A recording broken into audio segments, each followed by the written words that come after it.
as you can tell, we're still doing the final touches, but as we put the final touches ahead of the new campaign. Currently going through the expenditure of the preseason tour to find out who's been running up the tabs. It's Paul Neat. Hello, Paul. Hello there, how are you? I am good, thank you. How about yourself? Pretty good, pretty good. It's been a while. You've been back to the UK. You got to see Preston. We got to see some goals. You didn't necessarily see Preston score the goals. No, and if I'd have been there a week longer, I could have watched them play Tottenham, and then if they'd have won that game, maybe get a draw with the big team in the next round. Exactly, exactly. And putting the final touches on the kit launch for the new season, trying to get it out before kickoff. It's Michael Redmond. Hello, Michael. Good evening, everyone. Now, as we're audio right now, I don't know if you mean the away shirts behind me or the getting the badge in some sort. So I think only true football fans would understand that reference. Yeah, how are you guys? You okay? Good, thank you, Michael. Well, yeah. Speaking of kits, I was going to say, Michael, we've got all these new kits coming out. What makes a great kit for you? Well, for me, what it was, I always wanted Sol Leland to have like Hangul Cree on the back of the shirt for years and years and years, and they never did it. But obviously, last season was the first season K League made it a rule that they had to have it on. So if you can see behind me, I've got EJ Eek in the back in Hangul. For me, in Korea, that's what makes a nice kit for me. But also, not talking about Korea, kits in general, anything with a collar, it's just Yes, fantastic. I agree with that. Anything with a collar. Yeah, Paul, you've got. I mean, you're a connoisseur of kits, Paul, as we know. I do like kits. I've got too many if you ask the wife. But yeah, I do agree with Michael. It has to have a collar. It doesn't have to have a collar, but I prefer it if it did. But I like kits that are kind of like a retro look. You know, nowadays you seem to see a lot of kits that are like a bit of a throwback to sort of designs that they'd had 10, 15, 20 years ago. You know what I mean? Like the current Man United kit, I think you can definitely see it as like a 90s kind of feel to that one. And then there was that Everton one years ago by Lecoq Sportif with the big white V-neck. Mm-hmm. That was like a throwback to like an 80s one and something. I like that. I like those kind of kits. Yeah, well, I'm surprised actually. Neither of you said hoops, given the latest transfer news. If you've been living under a rock, Cho Kyu-sung celebrated his birthday by watching his opportunity at Celtic go elsewhere. Oh Hyung-yu has signed for Celtic, and well, both of you have been moonlighting, lads. Paul, yeah, we have. Careful now. Yeah, we have. Paul, you were on Seltzer here, I believe, the Celtic fan podcast. Yes, Declan invited me on, and yeah, it was great to talk about Orkon Gu because he's a good little player, isn't he? I mean, he's moved at a great age. He's gone to a very very big club, and I think it is the right move. I think the right time and the right club to go to. I think it's he will in his style of play will suit the Scottish Premier League, and yeah, I'm happy to see him go and hopefully. You know, he's already made his debut, but his home debut could come. Well, by the time this podcast comes out, I think the early hours of Thursday morning, Korea time, they play Livingston at home, so maybe you'll get to walk out at Celtic Park. Early hours of Thursday morning may well be when I'm still editing this podcast, given the way I've started it. But yeah, Michael, as well. You were busy. You were on Radio Clyde Super Scoreboard. Michael, you've also got a piece out on KLU, and you're a Celtic fan as well. What do you make of the transfer? Yeah, it was quite interesting. Like, as people are aware, people who listen to the podcast regularly, from like midsummer, from August onwards, I kind of like regularly started to go and watch Suwon. We had a couple of friends who watched him, and you could just tell like he's just a different kind of player, Oh Young Kyu. And for this move to go to Celtic, I just really hope it goes well for him. Like watching him, he was carrying Suwon for the remainder of the season. Let's be honest. So if he can recreate that in the Scottish Premier League, then it'd be great to see. It's a lot to be excited for if you're a Celtic fan, in my opinion. Mm-hmm. Indeed. What I like about him as well is just the different types of goals that he scores. You know, like as we saw on K League official Twitter recently, there was a bit of a highlight reel, some good goals there.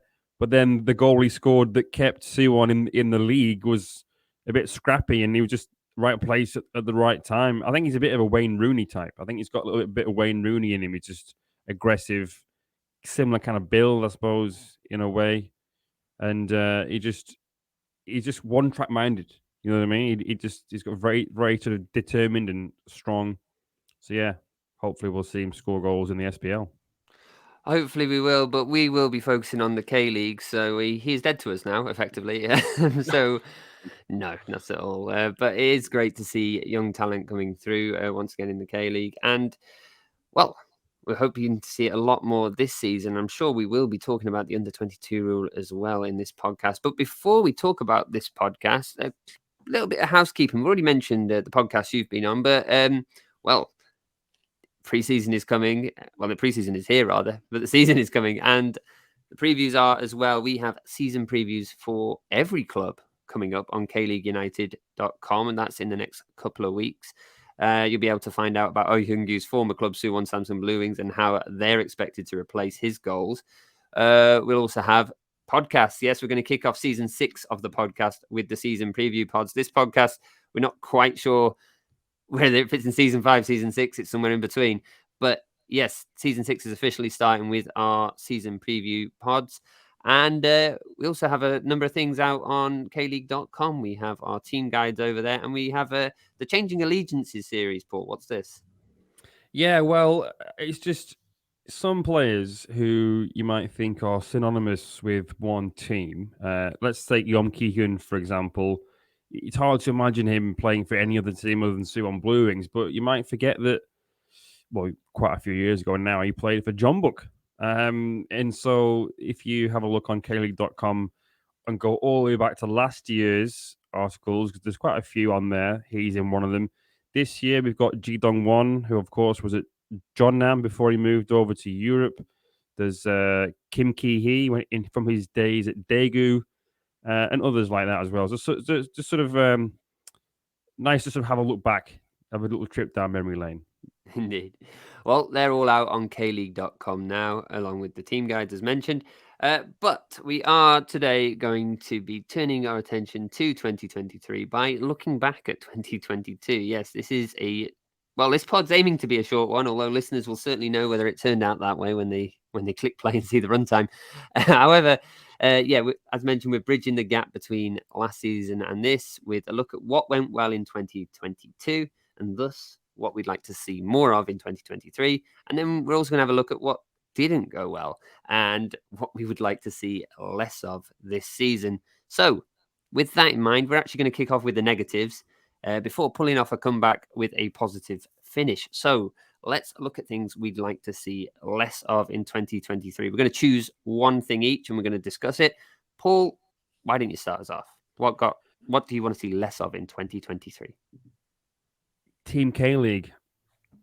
Oh, don't want to see Team K-League in the sort of form that it's taken. I don't mean that I don't want to see something like Team K-League. I do like the idea of an all-star team, even if it is a bit American. But I would like there to be a rethink in how Team K-League, if that's what it's going to be called moving forward, is picked. Now, I thought the 2019 version got the balance a bit better than it did last year. There were one or two sentimental picks in there with Park Ji-young and Lee Dong-guk in there. I know that they're both legends, especially Lee Dong-guk. But when a Middlesbrough flop is supposed to be the best that we've got to go up against Juventus, it's a bit embarrassing, if I'm honest. But overall, I thought with Sazinia, Taggart, Osmar, Choi Onu, Kim Bo-kyung, Yoon Buk-garam, Lee Young, it was a good team, and they all got decent minutes. But last year, with how busy this season was, some players didn't get much more than 20 minutes. And Michael will get this reference. It's a bit like Team K-League in wrestling terms. They are a jobber, okay? They are supposed to lose, okay? It's almost like that the team that comes from overseas. Last year, Tottenham, 2019, Juventus, they are the babyface. They are supposed to go over. They are supposed to win. So Team K-League is only there to sort of pretend, this is a real match, but eventually we're going to lie down and count to 1, 2, 3. But it doesn't have to be that way. You know, Team K League should be a good advert for the league and the best players that it's got. Let's not be too loyal or sentimental or try to shoehorn players from every single team in there. One maybe, but you don't need two. Because let's be honest, some of the selections from last year's team, Kim Young Gwang played the second half against Tottenham, the goalkeeper. There must have been somebody else that we could have picked from Songnam. Mulich. And because the schedule was so tight last year, players didn't get a lot of game time. Lee Sung-woo, 32 minutes. Kwon Chang-yoon, 32 minutes. Then we had Park Sung-up got 69 minutes. The rest who started got 46. Yang Hyun-jun got 30, as did Lars. Emmanuel June about 30 minutes. Kim Dong-min, not even that, because he was sent off after coming on. And the score 6-3 was a bit embarrassing, in my opinion. It makes K-League look a bit tin pot. So, in my opinion, if you want to export more young players abroad, then we have to stop being the jobbers, okay? I say this like it's happened all the time. It's been 2 times now. But we have had 2 Team K-League matches. Let's just nip this in the bud now, okay? If we're going to have some kind of public vote and have, like, some players picked by the fans, that's fine. But there should be some sort of element of control to it so that the team is at least going to be quite good, okay? Last few things on this. I would just say that, okay, so for example, in 2019, we had Cezinha. 2022, he was also picked but got injured. Then they brought in Kim Jin-hyuk. There must have been somebody else from Daegu that could have come in. Go Jae-hyun. Why couldn't he have come in? It'd been a like-for-like replacement. So I don't want to see Team K-League in the form that we've seen it. It has to be better. It has to be an advert for K-League. It has to be the Harlem Globetrotters, but for K-League. There we go. Yeah, I'm finished. no, I think you make a lot of passionate points there. I'm going to play a little bit of devil's advocate here, and I state that because I don't want people to think I'm I'm strongly in favour of these kind of friendlies, because I'm not. But it's that final thing you said there about being an advert for K-League, and it may be because I'm looking at something with Kupang Play Series branding on at the moment. But that Kupang, it was under the guise of Kupang, wasn't it? Kupang Play Series. It was a 2-game tournament for Tottenham, or 2-game tour for Tottenham, basically. But given Kupang had the Korea friendly rights, and it just got the K-League rights, and you have to sign up for our overseas listeners, effectively the equivalent of Amazon Prime in Korea. Kupang is a delivery service, but it has its own TV streaming service called Kupang Play, which has got the K-League rights this season. All those people who will have signed up for Kupang Play to watch Son Heung-min on that game and forgot to cancel their subscription after, because it's only $4 a month, and I can tell you I forgot to cancel mine, and I do enjoy Kupang Play, but yeah, suddenly that one game got everybody to sign up to watch Korea friendlies, and it's probably still got people already locked in to watch K-League this season. So in that way, the marketing aspect, I think it was actually quite a clever move. But yeah, it still has to be an advert on the pitch, as you're saying, Paul. And it wasn't that much of an advert. You got a really bit of tongue in cheek with these things, I guess, as well, because nobody's taking it seriously. But having the 2 Suwon FC players come off in Lars Veldwijk and Lee Sung-woo, Lars Veldwijk effectively saying in the post-match interview after in the mix zone, like, kind of half joking, I wonder if my managers had a say there, effectively, because the season was so busy, and to throw in that extra game there, you wonder, like, maybe the manager had a word to get those players off quite quickly, because they're quite valuable to Suwon's campaign. But yeah, I think if you've got it, you can't really have it in such a packed fixtures list, I would say, because it was so packed last season that there was that extra game. There was no real need for it. At the same time, I don't know. I think there'd be uproar if you replaced you moved an actual fixture for it. But if you are going to make it into this spectacle, then surely that's what you do. You don't play it midweek. Or why can't we have just one of the bigger teams like we used to? We've seen like FC Seoul in the Well, past, Suwon Blue Wings. there's a very good one that's coming up, and that might be Celtic. Imagine Ki Sung Young captain in Team K League, and Oh Hyung Yu bringing Celtic out, and Chuck Chaduri in the backroom staff, and well, there you go. You can call me Kupang if you need. I'm here. You can pick up that refund I've left outside the door as well. But what I mean is why can't they just have like Ulsan or Jeonbuk take on Celtic or Tottenham or PSG, as has been rumored as well? I don't know. I just don't like. I know I'm not supposed. I know it's not the way I'm seeing it is not the way they were supposed to see it. But to me, it just felt like 6-3 was embarrassing.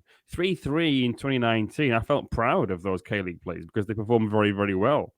But last year there was never enough time for them to find any rhythm, and in the end, it was the scoreline was a bit embarrassing. Anyway, that's my that's what I think. Yeah, very, very passionate point made there. We'll quickly move on unless you've got anything to add, Michael. But otherwise, you can jump straight into yours. I was just going to say I really enjoyed Paul's heel turn there in terms of wrestling terms. But well, one point I would have said with the K League, obviously this Team K League, I'd have loved to have seen the opportunity for K League 2 players come in. Like, why is it such a K League 1 only club? Because, we've all seen the talent that's come out of the K League 2 in recent times. It would have been nice just to see if they had the opportunity to also be involved in it. But that's my 2 cents on it. And obviously, I couldn't mention players right now because the K League 2 market is really versatile. They stay 1 year in K League 2. There's somewhere else the next one if they've had a good season. But open it up, especially if the game's going to be played in the summer. You've seen them play from March to August or March to July. Just open it up to all the teams.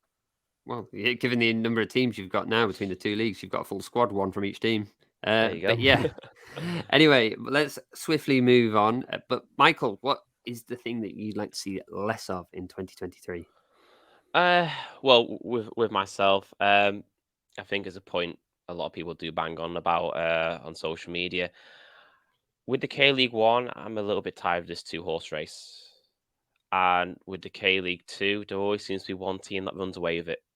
So I'll break this into 2. I was kind of like doing a bit of research before we went on air tonight, and let me just read the last 9 winners or runners up at the K League 1. So we start with 2000.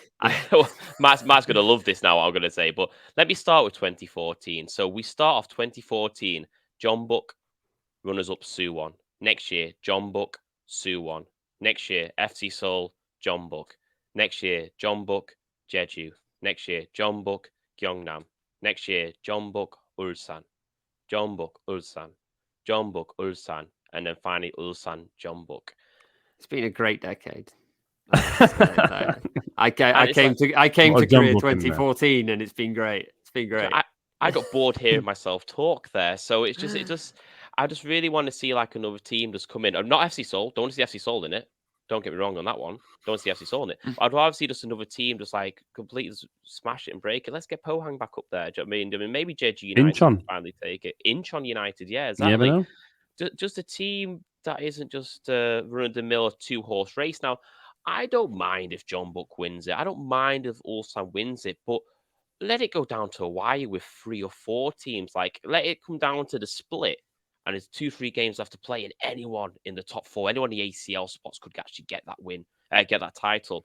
That would be more interesting for the league. It would better advertise the league. Obviously, you start seeing the K League pop up more on Twitter. Like, look how tight this is going down, because we do see it on Twitter with the French league, with the Championship, with any league that has a really, really close, tight league. It always gets posted around, and people get involved in it and watch it. So for me, the K League 1, I don't want it to be a 2-horse race anymore. Now, moving on to the K League 2, as I said, it's always just like runaways winners. Like this year, Gwangju won it with 4 games to spare, and they were 12 points clear. The year before, Gimcheon won it by 9 points. The year before, Jeju won it by 6 points behind Suwon, but 3rd place from Suwon behind them was 15 points. it just kind of seems like every single year the K League 1 is a 2-horse race, and the K League 2 is just one team that's just head and shoulders better than everybody else, and the rest just seems to follow behind. And you know, as a depressed Seoul Elan fan, I say this every single year: we're going to do something this season. Come on, Seoul, please do something. So, Unfortunately, Michael, I think it'll be something very similar in K League 2 again because Gimchon's squad is ridiculous. Yeah, Yeah. For K League 2, that squad is obscene.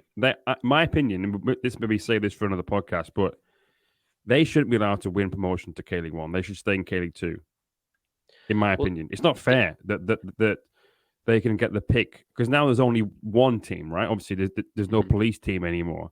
They have the pick of every single player who wants to apply to do their military service. Especially now that the Tokyo Olympics was a bit of a fail, really, for Korea. So there's now all these players desperately looking to do their military service and hoping to do it at the one professional club, as you say. So otherwise, so it would be less of a one-horse title race if Gimchon are allowed to go up automatically or at all. If you just sort of, you finish top, but the teams below that, if they can win promotion, like it was in the past when Ansan, for example, moved and all that kind of stuff. Yeah, that was so that they moved as they got promoted. That was the problem, though, when they were Ansan Mugunghwa and they got moved. No.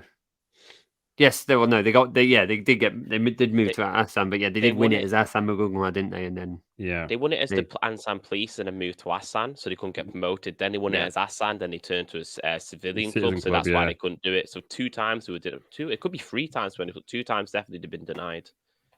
But I just think that's the army team is too strong, and that would kind of solve that issue in K League 2. In K League 1.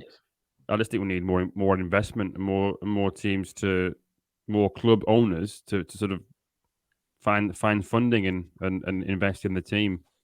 Okay, well, I'm going to nip that in the bud there because I actually have something lined up for that a little bit later on in the podcast. But okay, great point, Michael. I would like, have more people in the title race for. More fans involved in the title race for Jeonbuk to disappoint. So that'd be great. I'd love to watch more stadiums with tearful fans in. Anyway, for me, I've chosen just something we've brought up on this podcast many times, but it's happened for the last 2 seasons. Looks like it's going to happen this season, and that would be I'd like to see less of I'd like to see fewer early substitutions because. Well, for those not familiar with the quota and substitutes rule and perhaps joining K-League for the first time this season, I'm going to do a very, very quick overview here. And that's there'll be 5 subs once more. And there is also an under-22 quota, which requires the involvement of players born after January the 1st, 2001 this season. So at present, to use all 5 subs, 2 under-22 players need to be involved in the 90 minutes with at least 1 starting. I've carefully worded that to make sure it's right. Without this, you can only have 3 subs, assuming that there is 1 player starting, and you can only have 2 subs if there are no under-22 players starting. Now, this has seen a number of interesting combinations, as we're well aware. My personal favourite of these combinations are the rare goalkeeper switches as the 4th sub, because the goalkeeper is an under-22 player, the bench goalkeeper anyway, but a manager having already used his 3 subs needs to bring on another senior player, but cannot until he's already played his second under-22 player. So therefore, we've seen these goalkeepers come on at the end of games to get minutes, which I've enjoyed that result from this particular scenario.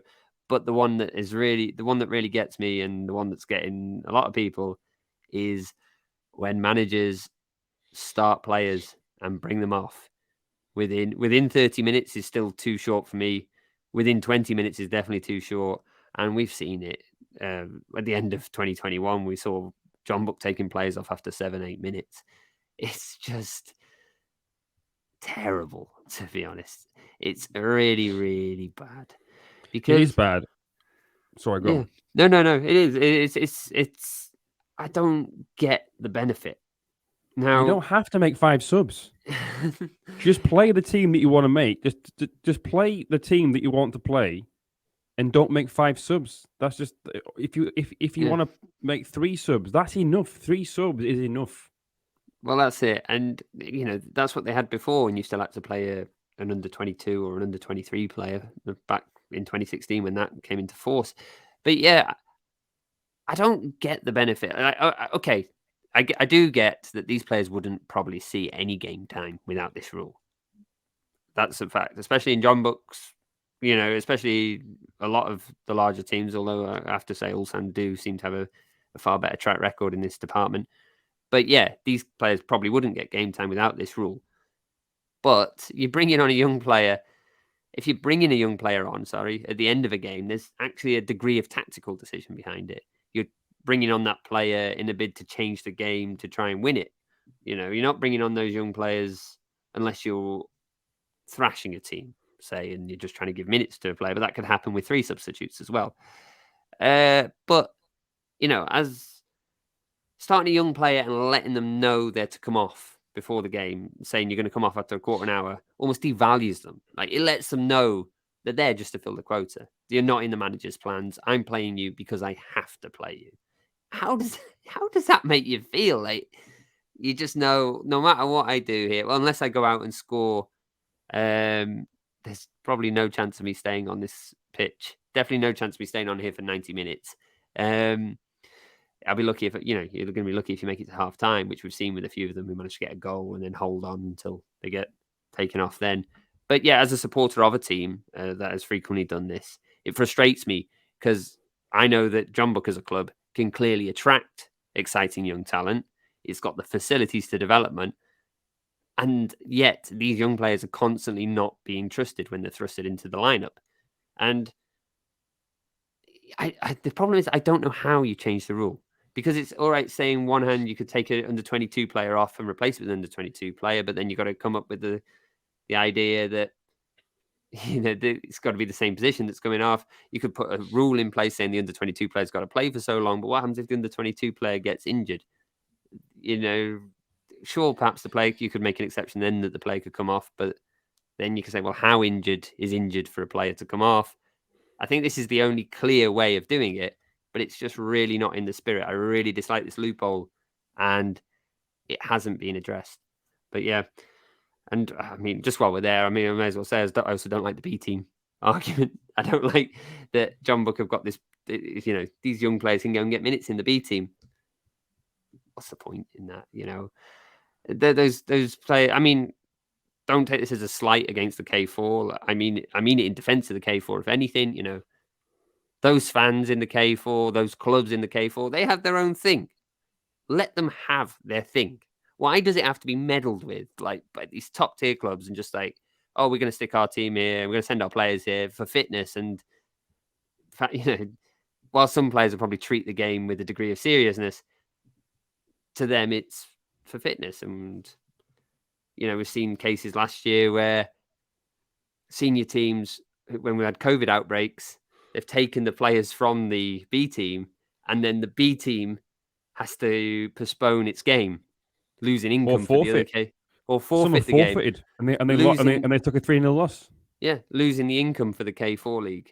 So I've kind of done a double header there, but it's just basically sort out your youth, which seems really silly to say when this week we've been celebrating a young player making it to Europe. And all these headlines about this one player, but there's so many young players here who are just stuck and they can't get into that first team, and it frustrates me.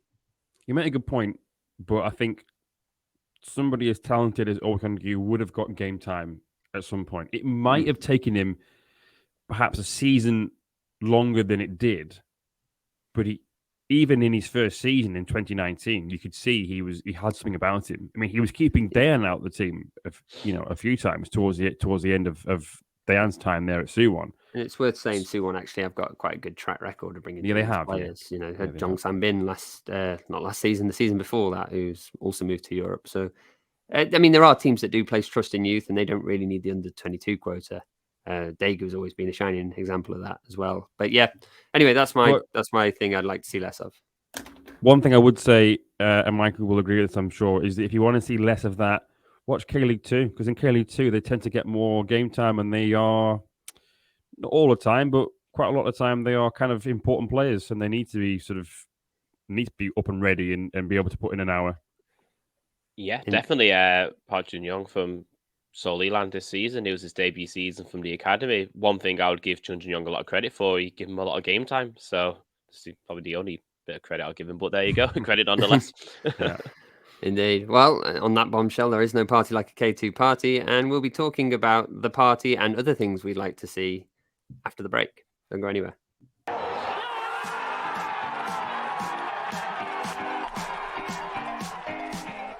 Footballogy is a football app like no other. With the handiest tool for football fans on your phone, you can locate any match nearby, no matter where on the planet you are or plan to be.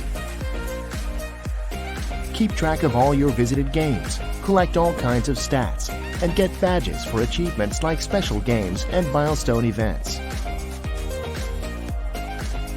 The Footballogy app covers more than 80,000 grounds and 1,200 leagues worldwide, including K-League 1 and 2, as well as K3 and K4 and the WK League.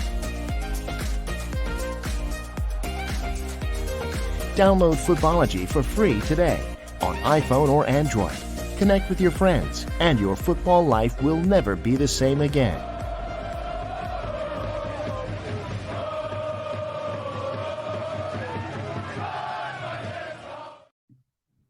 Welcome back to the K-League United podcast. Matthew Binns here, and I'm joined by Paul Neate and Michael Redmond. Before the break, we went through the things that we didn't want to see this year in the K-League. But I want to end this podcast on a bit of a positive note, because there are lots of things we do want to see more of, lots of things that went well in 2022, and we want to continue into this year. So we've all chosen one each. Paul, we're going to go back to you now. It's been a while since you took the mic. So, Paul, what do you want to see more of in 2023? Fuller stadiums. I think we are now more or less back to normal. Masks are no longer required in Korea in most indoor spaces, which includes K-League stadiums. The government got rid of that mask mandate on Monday, the 30th of January.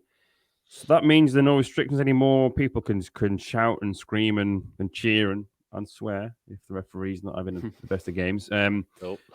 So, yeah. So I'm hoping then this means that we are going to go back to where we left off in 2019, pre-pandemic, or what I now call BC, before COVID. So 29 BC, you might recall that K-League attendances were the best in years. The K-League broke 2 million total spectators for the first time in 3 years that year. And it's probably even longer than that, because from 2018, K-League only counted full paying spectators, meaning free tickets didn't count after that. So the figures are probably even better than that. Now, 2 million was reached after round 33, and that was the fastest since 2013. And that total was 47% up from the same period the year before. So basically, before the pandemic, K-League was drawing crowds again. But although I do think that with no masks and no restrictions, that will help, teams can't be complacent. That just because there are no restrictions, it doesn't mean that the clubs don't have to do anything to help with the fan experience. Some clubs are very good. FC Seoul, credit where credit's due. Daejeon as well. They have food trucks outside and they sell draft beer and they try to make it a bit of a family day out. Other clubs too, of course. Ulsan have like a camping area in some of the areas of their stand, and I think Suwon Blue Wings do as well. Others in K-League 2, and I'm sure Michael will agree with this, don't even bother. They're not even bother having somewhere open in the away end to buy a bottle of water or buy a crisps, even basics like that. Never mind a few tins. If you make it hard for the away team, yes, don't make it hard for the away fans, because people don't need excuses to not go and watch a K-League game. The supporter culture here obviously is quite different. People like to eat and go to watch a game and have something to eat and drink when they watch a match. Let's try and be a bit more accommodating. I will leave you with some stats. This is according to Yonhap that I dug out earlier. Now, K-League do expect things to be better this year. Someone's off the record, but has gone on record off the record to say that they do expect this because there are fewer midweek games. We know that that's already been announced. There's no condensed ACL group stage this year either, meaning that the schedule won't be sort of tight in the sort of busier time of the years. Now, in 2022, there were 76 midweek games and 152 on the weekend. Okay. If you go back to 2019, there was 48 in midweek and 180 on the weekend. So more weekend games, bigger crowds, more income for the teams, and obviously just a better match day experience for everybody. That and better football on show because Yeah. so many games we saw tired players because Yeah. they're having to rotate heavily and try and manage a heavy fixture schedule. So hopefully spread out fixtures will see more fans, as you said, but also a better product to keep them there. For sure. Michael, I think you've chosen something that ties in quite well with Paul, so I'm just going to go straight into yours. Michael, what have you chosen for things you like to see in 2023? Yeah, I went with improving the fan experience, as Paul mentioned before there. There's a lot of things that actually went right in 2022 with the K-League, and I can give you some examples of it. They need to build on it now. Now, the biggest example I'll give you straight off the bat was Seoul Leland. They played Jeonnam. I think it was Jeon Chuseok, Jeonnam Dragons. And for those who don't know the geography of Korea too well, to get to Seoul, to Gwanyang, where Jeonnam play, they call it a dungeon for a reason. Like, apparently, they say you're a true K-League fan if you get there. Imagine doing that through a public holiday when all the trains are booked, all the planes are booked. Like, you cannot get down there. Seoul Leland put a free bus on for all the fans. You had to apply for it, and you got in. And Seoul Leland put a fan bus on. It took me 7.5 hours to get down there on the bus, and it took me 4 hours to get back up, and it was all in the one day. But I didn't pay a single penny to get on that bus. Seoul Leland did that. And for me, I was very grateful. I'm still grateful today that they did that. And for me, that's building barriers between, not building barriers, building bridges even between fans and the club. Other real examples is Seoul. I'm going to keep saying Seoul Leland because obviously they're the ones I focus on the most. There's multiple teams that do social media events. If you come to the game or if you put your name down on his Instagram, you could win this prize or you could be involved, meet the players before the game. This is something that they need to bring in really more and more every year to try and get more fans to the stadium.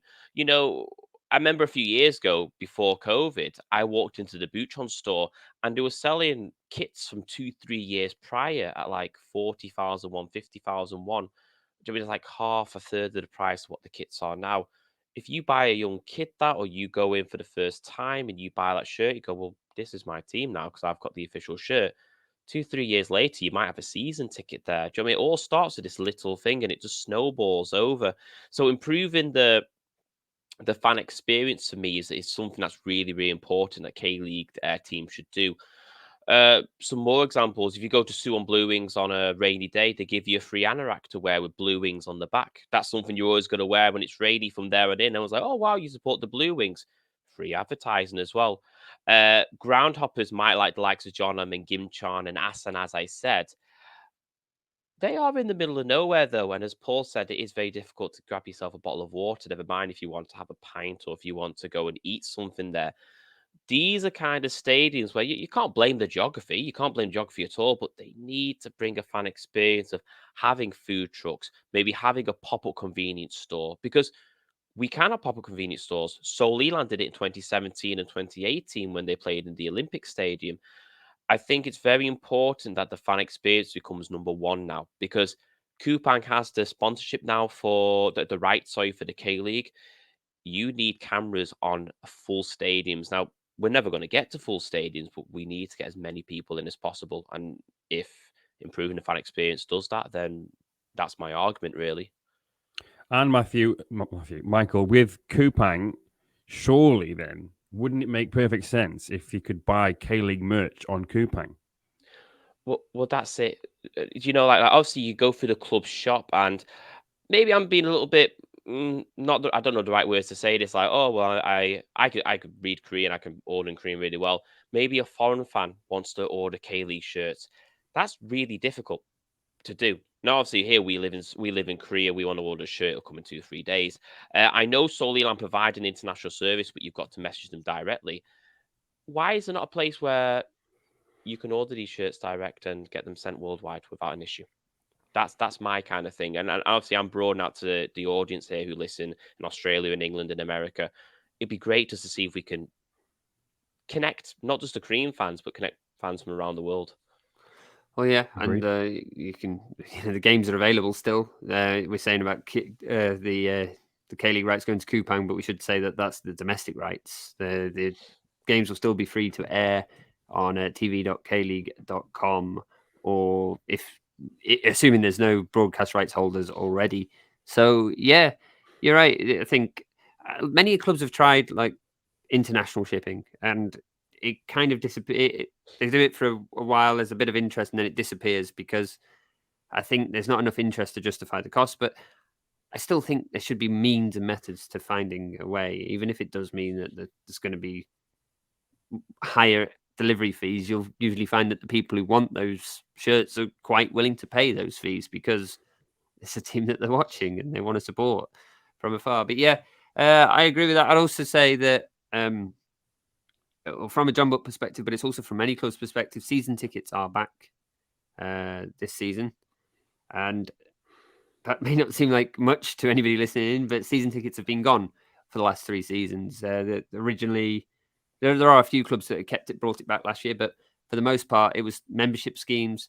John Buck had a membership scheme. It was quite controversial. A lot of people didn't like it. But it was a membership scheme where, when it was restricted stadiums, it was certain you could pay for the membership scheme and then you get early access to buying tickets and things. But then they maintained the membership scheme even when the stadiums were fully open. And when that happened, people are still getting early access and reserving seats, even though there's loads of seats available. And they were also getting access to be at like fan meetings and things, but the fans were not. The fans who normally attend fan meetings weren't applying for the membership and things like this. There was a lot of controversy over that. It's good to see season tickets back. I think that's been it's definitely gone down quite well at John Buck. I've seen that Suwon Blue Wings have got their season tickets back. They're doing assigned seating, or you can have a seat for a year or something. John Buck's doing something similar, assigned seating, where you got your seat for the year. I still don't know whether I like that, to be honest. The whole point of K-League is usually just go in and pick a seat. You pick, maybe pick your stand beforehand. That's as far as you go. It seemed like Suwon were only giving away 1,000 tickets as a season ticket, and then it was just a blue pass or a day pass and a season pass, which for me kind of boggles the mind. Surely you want to try and get as many people connected to a season ticket as soon as possible. I'll have to pass on that. There must be something more to that, because Suwon Blue Wings are always a team that tries to get fans through the door, and they pride themselves on the fan experience. So I'd assume there's more to that than meets the eye. So Suwon Blue Wings fans, if you're listening, reply to us on Twitter and tell us what we're missing. We'll probably have found out by the time anyway after this podcast.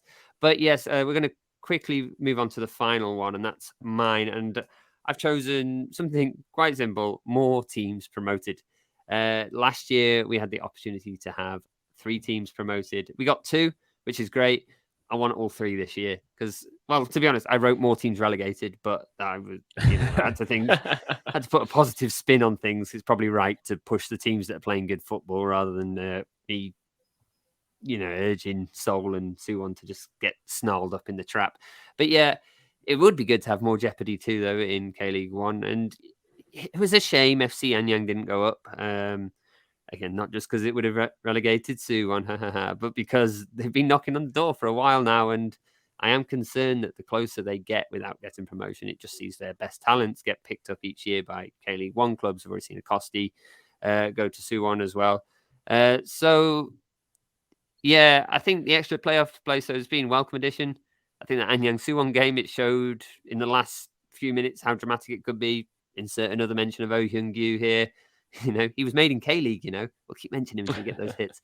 But yeah, Daejeon going up as well. It's great in its own way because it brings a team that's willing to invest into the K-League 1, which, well, maybe they've had a bit of a quiet transfer season, Paul, but they've, with that backing, they could put a few noses out of joint, being the team that they are.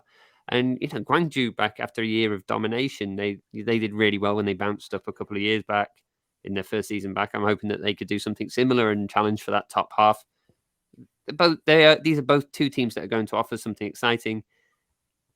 There's still only a chance of one team going up, but please, please, please let there be 3 this season. Please, I want to see more change. I want to see more clubs going up and down. Maybe not at the expense of John Buck, but they're not going to be that bad this year, surely. But yes, that's me. Nice and simple. I know. I agree with you. And when the new format was announced, I was like, okay, I understand that why they want to do that.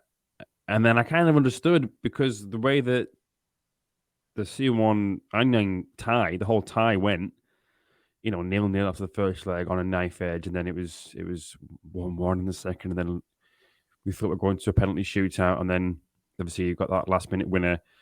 And because of the other game, the other tie was such a convincing win for one team, it was kind of made sense having those two different playoffs like that. But I do think that it's either you want entertainment or do you want the league to grow? Because if you want the league to grow, then you allow teams like Anyang and Bucheon, who are, the sort of ones who are knocking on the door now and then most of the time. If they're gonna grow as clubs, they're gonna have to go up to the K-League 1 and sort of extra income and extra sort of exposure, and they're never going to do that if there's only one place guaranteed to go up from K-League 2. So yeah, the entertainment value, fine. Yeah, we had 2 very entertaining ties there, but we're never going to see many more teams go up. There are so many teams in K-League 2, even before the 2 new ones, who have never experienced K-League 1 before. And when will they ever? You know what I mean? Well, I can give you the answer for Seoul Eland. Well, hopefully sooner rather than later, because it's just you need that. If all right, yeah, there might be some yo-yo clubs like Gwangju, but we need to see more different teams going up. Maybe the answer is a compromise. You still have that 3rd to 5th playing in the playoff, relegation promotion playoff, but you have 1st and 2nd go up. So at least there's 2 teams changing minimum. And ideally, yeah, you want the top 2. I mean, I think now as well. Now there's 13 teams. You can do that. Before, when there was just 10 and 11, having one up guaranteed kind of made. I understood why, but now the 13 teams have to 2 up automatically and then a playoff. Yeah. Well, unfortunately, that won't be something we'll see in we won't see those kind of changes in 2023, but it might be something they'll consider if we have more exciting promotion relegation races this year. But yeah, I think that brings everything to a close of what we like to see in 2023. Obviously, what else we like to see is your support, which you can do at K-League United over on Twitter, Facebook, YouTube, and Instagram. Forgot about that one for a second. But also, you can support us over on Patreon. That's at patreon.com/K-League United. A few things going over there at the moment, Paul. Yeah, there's bits and pieces on there, transfer rumours and whatnot. And obviously, we are getting geared up towards the proper season now. So there'll be a lot more on there. Videos of interviews, extended interview clips and things like that. Mix zone stuff as well. I'm sure we'll have lots of that now that mix zones are well and truly back in full swing. So yeah, patreon.com/K-League United. It starts at $1, but the good stuff is from $3. Excellent. And yeah, K-League Survivor, that will be having there's going to be a revamp to K-League Survivor. Not a big revamp, but we will be providing details. So please follow us online for updates on that. The game will be starting from the first round of, well, actually the second round of K-League action, because the K-League 1 and K-League 2 don't play on the same days. We'll sort that out. That will be in the details. It's not something to discuss now on the podcast, but we're going to draw this. We're now entering the 50th minute of this 30-minute podcast. So we are going to leave our listeners here. And it's like the World Cup again. It is. It just keeps going.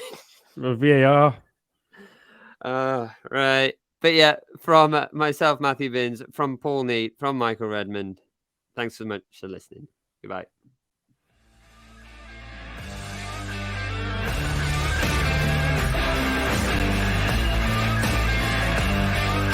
정조선 공격 복격기 김신우